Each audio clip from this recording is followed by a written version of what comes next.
Hello, hello, salut à tous, salut à tous. J'espère que vous allez bien. Est-ce que la connexion est partie? Je ne sais jamais si ça part tout de suite ou après. A priori, c'est parti. Donc, salut à tous, je le redis. Bonsoir à tous parce qu'il est 20h30 ce soir et horaire qui a été décalé. Désolé pour ceux qui étaient connectés à 12h21. J'ai prévenu un petit peu tard, mais quelques empêchements pro, plutôt des bonnes nouvelles de mon côté. Donc j'ai dû décaler ce live à cette heure un peu inhabituelle, mais pourquoi pas. Je vois déjà qu'il y a déjà une connexion, même si j'ai toujours du mal à voir mes commentaires. Donc aujourd'hui, ce soir, nous allons ouvrir le volet numéro 2 du Let's Talk About Sex. Oui, oui, ce soir, on va reparler d'un sujet pour nous les hommes et notre rapport avec la sexualité et qu'on peut avoir avec elle en 2021. Avant de commencer, donc pour ceux qui tout doucement vont nous rejoindre, je voudrais remercier ceux qui ont répondu au questionnaire. Bon, je t'avoue quand même qu'il était peut-être un petit peu long, donc la prochaine fois je ferai un petit peu plus court, mais mon idée était vraiment toujours, hein, je poursuis l'idée d'essayer de vous servir, d'essayer de savoir ce qui peut vous plaire ou non dans ce que je peux donner dans ce groupe Le Cœur des Hommes, et puis c'est avec vous qu'on va le co-construire, et je le dis, je vous le redirai chaque semaine, c'est quand même important, donc n'hésitez pas à me laisser des commentaires, j'en ai eu quelques-uns, ne soyez pas timides, en tout cas, moi ça peut m'aider, et puis ça peut aider aussi, ça peut tous vous aider. Je voulais aussi remercier tous ceux qui nous rejoignent cette semaine. Il y a eu trois quatre personnes, des nouveaux membres, donc je voulais les remercier officiellement. Bienvenue dans le groupe des cœurs des hommes. On va attaquer tranquillement, doucement, ce thème un petit peu accrocheur, mais il ne l'est pas spécialement. C'est le thème ce soir de la Vierge, de la Madone ou de la Mère et de la putain. Alors c'est vrai que moi c'est un thème que j'ai entendu la première fois quand je faisais des études de psycho il y a une quinzaine d'années. J'ai entendu parler de ce thème-là et je me suis dit qu'est-ce que c'est, de quoi parle-t-il? Et je vais vous l'expliquer un petit peu. Et puis j'ai lu quelques bouquins il y a quelques temps où on reparlait de plus en plus de ce concept-là. Et je me suis dit qu'il était peut-être intéressant de vous en parler. Alors, bien sûr, ce thème-là, ce soir, ça va pas concerner tous les hommes, parce que je pense que depuis bien longtemps, il y a énormément d'hommes, et j'en suis sûr que vous en faites partie, qui ont dépassé ce plafond de verre et ces croyances qui sont plutôt erronées. Mais je pense que c'est quand même important qu'on continue à faire des éclairages, parce que je pense que ça peut quand même en aider certains. N'oubliez pas, et je vous l'ai peut-être déjà dit sur d'autres lives, que il y a encore un point important d'un un héritage assez ancien, pas spécialement celui de nos parents, et encore, ou de la société d'aujourd'hui, mais c'est un héritage vraiment très ancien qui a plusieurs siècles, qui peut peut-être encore perdurer, même inconsciemment, dans nos comportements et qui peut nous influencer. Donc, je fais ce premier préalable, c'est important, bien sûr que nous sommes nombreux à ne plus raisonner par rapport à ce concept-là que je vais vous expliquer. Autre précision, bien sûr, ce concept que je vais vous expliquer, il est lié aux relations et à la sexualité que l'on peut avoir avec nos partenaires du sexe féminin. Je dis ça pourquoi? Parce que pour les hommes homosexuels qui peuvent être dans ce groupe, le concept dont on va parler va peut-être un petit peu moins résonner, mais je crois quand même que franchement tout est lié parce que les postulats dont je vais parler, ils ont quand même été érigés depuis des millénaires par un modèle hégémonique masculin qui pensait être le seul, c'est le modèle viril patriarcal qui a duré pendant des siècles et qui reconnaissait pratiquement aucune légitimité aux femmes, mais aussi qui reconnaissait aucune légitimité à toutes les autres formes de masculinité, dont les homosexuels. Donc je pense que ça peut être aussi très intéressant pour ceux qui sont homosexuels. Allez, alors c'est quoi ce thème du putain, de la Vierge et de la Madone? Eh bien, c'est la façon dont nous les hommes, pendant des siècles, voire des millénaires, et jusqu'au pratiquement milieu du XXe siècle, on a, avec bien sûr l'appui de la société, du monde juridique, de la politique, du monde religieux et médical, on a cloisonné et orienté les femmes dans des rôles et dans des comportements pour vivre ou non leur sexualité d'une certaine façon. Et, et donc de fait, comme on a conditionné les femmes d'une certaine façon, ben, ça a de fait conditionné aussi, nous, notre forme de sexualité et des comportements qu'on peut nous avoir les hommes. Et peut-être qu'encore certains inconsciemment, comme je vous le dis tout à l'heure, peuvent encore considérer la sexualité de cette façon-là. Alors qu'est-ce qui s'est passé? Ben, tout simplement, il y a quelques siècles, voire des millénaires, on a cloisonné, cantonné la femme à trois rôles, trois fonctions. On a érigé un triangle redoutable qui est une forme de réalité implacable de dire les femmes, elles sont soit vierges, soit après mère ou madone, soit les femmes sont des putains. Donc c'est trois fonctions qui ont été hyper nécessaires et indispensables pour l'homme. La première, la Vierge, le thème de la Vierge, donc c'était pour garantir la pureté de la filiation. On sacralisait la virginité. Donc on voulait véritablement que pour pour avoir un enfant, la femme soit vierge. Et donc vous pouvez imaginer tout ce qui se passait à l'époque pour contrôler que les jeunes femmes puissent rester vierges, parce que les hommes avaient une peur bleue que la femme ne soit pas vierge. D'où les rituels, je ne sais pas si vous voyez dans les films, le rituel du drap avec le sang pour les nuits de noces. Et puis il y avait aussi, on obligeait à porter certaines tenues pour les femmes pour pas qu'elles puissent éventuellement faire augmenter le désir des hommes pour garder et préserver la virginité et l'aspect vierge des femmes. Il y a eu beaucoup d'autres choses aussi qui ont été faites pour contrôler ça chez les femmes. Donc la première fonction que l'homme a mis en disant la femme doit être vierge. La deuxième fonction et rôle, c'est de dire une fois qu'elle a enfanté, on veut qu'elle soit une bonne mère, la madone, réellement pour assurer la qualité de la filiation. Donc on va responsabiliser la femme, la mère, on va même lui reconnaître le droit de l'éducation et on va même lui dire en tout cas la sphère domestique elle est pour toi. Donc en gros le premier rôle c'était la Vierge et puis une fois que la reproduction était faite, on érigeait la femme en tant que madone. La troisième femme, c'était pour lui procurer du plaisir.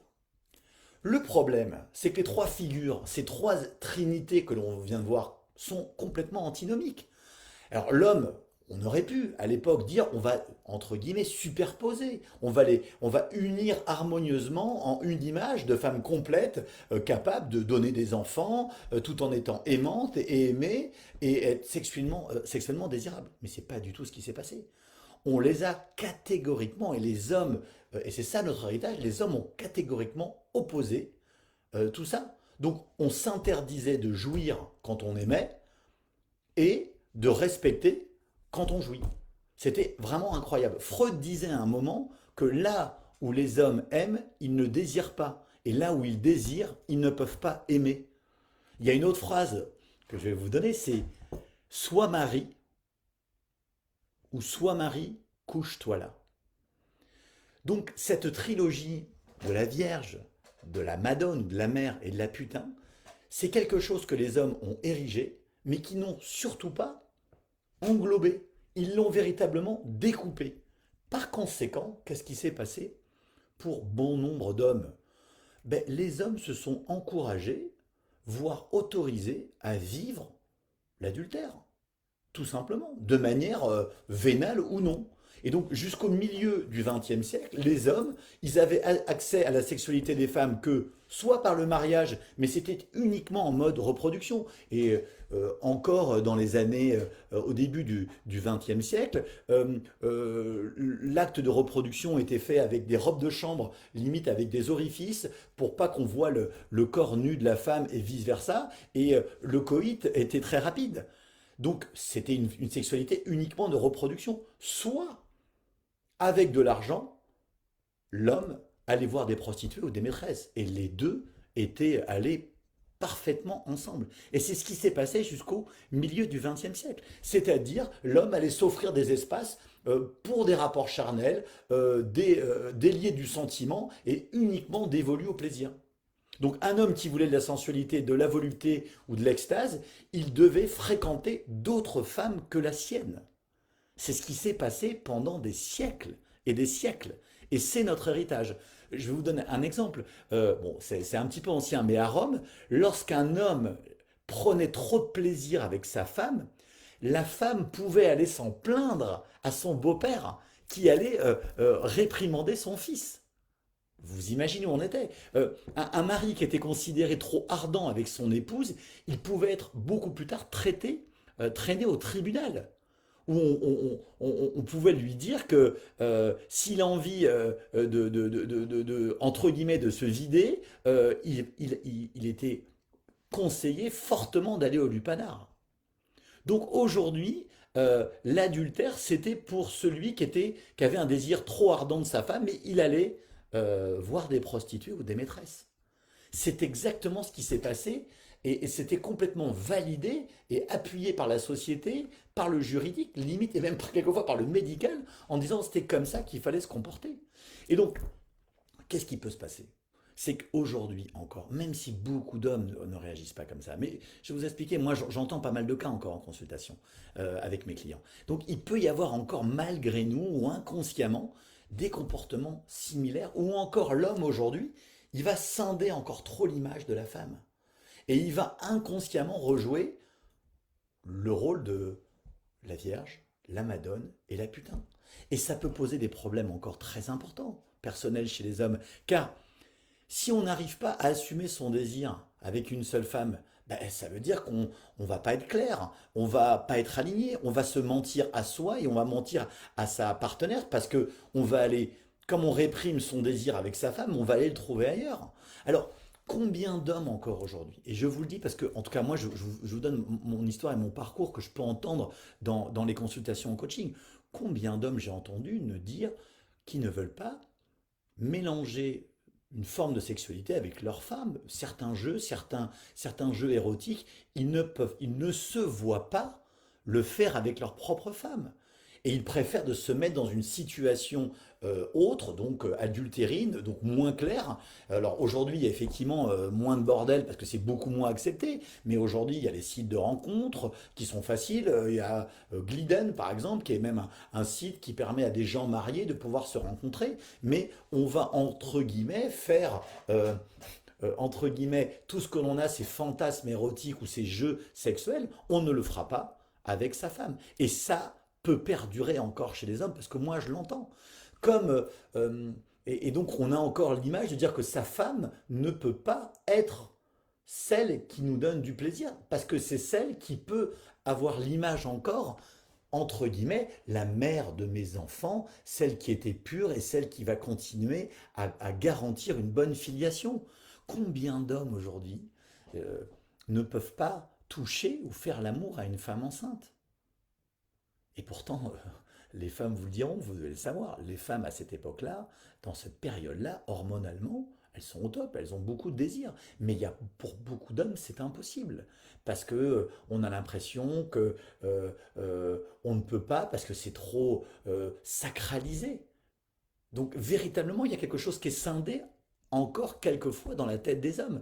Euh, Combien d'hommes qui ne vont pas très très bien dans leur couple, j'en entends dire, ah mais quand même, j'ai eu des enfants avec une femme formidable parce que c'est une femme qui est saine, qui est pure. C'est encore un peu le mythe de la femme vierge. Et puis bien sûr, combien de femmes continuent à entretenir des relations avec entre guillemets, des maîtresses, et quelquefois, hein, aujourd'hui, avec une maîtresse, bien sûr, les relations ne sont pas tarifées, mais j'entends beaucoup d'hommes continuer à offrir des belles nuits d'hôtel ou des bons week-ends cachés ou des limites des cadeaux, comme on pouvait le faire d'une certaine façon avec les prostituées à une époque. Alors, franchement, je dis pas, bien sûr, que c'est fréquent encore, mais ce qui est intéressant dans ce que je vous dis là, c'est que c'est en tout cas peut-être de se le remettre un petit peu en top of mind, cette idée-là. Parce que quelquefois, inconsciemment, on peut encore riper sur ces vieux concepts dans lesquels on a hérité. Et je pense que cette trinité, cette trilogie, elle est quelquefois encore présente dans nos schémas. Bien sûr, non, les hommes ne sont pas tous volages aujourd'hui, c'est pas du tout ce que je veux dire. Et puis, bien sûr, l'adultère n'est pas lié qu'à ça, parce que quelquefois, il y a des couples qui sont dysfonctionnels sur plein d'autres pans. Mais je pense, franchement, je pense qu'il était quand même important de refaire une clarification sur ce concept. Alors, parce que je pense qu'il y a encore quand même franchement des hommes qui ne se sont pas donné cette autorisation de considérer leur femme comme un tout. C'est-à-dire vivre avec une femme, vivre avec sa femme, son épouse, qui est la mère de nos enfants, qui est une compagne, qui est une confidente, qui est une amante et entre guillemets une putain dans les jeux érotiques que l'on consent ensemble. Et moi, je pense qu'en tout cas, le considérer comme un tout, c'est une clé d'épanouissement pour le couple. Voilà, c'est ce que je voulais vous partager dans ce concept. C'est vrai que c'est quelque chose qu'on entend souvent en psycho. Bien sûr, comme je vous l'ai dit, je pense qu'on a peut-être dépassé ça, mais bon, je voulais quand même vous le rappeler. Donc dites-moi ce que vous avez pensé de ce concept-là, et puis comment ça vous fait réagir. Peut-être que ça vous fait quelque chose d'un petit peu violent, ou alors en disant, il n'y a pas, y a aucune volonté de provocation dans ce que je veux dire. Mais c'est peut-être intéressant de prendre un peu de recul, et c'est ce que je vous conseille de faire en disant euh, où en est ma relation avec ma partenaire et comment je considère ma sexualité avec elle sur ce plan-là. Est-ce que je ne segmente pas trop les choses? Est-ce que je m'autorise à lui dire, entre guillemets, tout? Bien sûr, avec respect et consentement, mais c'est sûrement peut-être une clé d'épanouissement. En tout cas, voilà, retenez peut-être que ces trois mots, le concept de la Vierge, de la Madone et de la putain, j'espère qu'il résonne en vous et j'espère qu'avec ce live, vous aurez eu peut-être peut-être des nouvelles petites choses qui vont se passer en vous. En tout cas, c'est ce que je vous souhaite. Voilà, je vais regarder s'il y a des commentaires. Merci, Striam. Ça me fait plaisir de te voir avec moi ce soir. Voilà, mais je veux vous souhaiter une très belle soirée. J'espère ne pas avoir été trop long. J'ai fait un quart d'heure avec vous ce soir. N'hésitez pas, même avec un replay, à me laisser des commentaires. Moi, je pense que c'est un thème qui peut faire réagir. J'espère en tout cas qu'il a été clair. S'il ne l'est pas clair, si c'est pas clair, n'hésitez pas à me laisser des commentaires. Et puis sur ce, mes amis, je vais vous souhaiter une très très belle soirée. Moi, je vous embrasse des Landes où je suis actuellement pendant quelques temps, dans mon pays du Sud-Ouest. Et donc, je vous dis un bonsoir landais, comme on dit ici, Adi Biban. Allez, passez une très bonne soirée. Salut!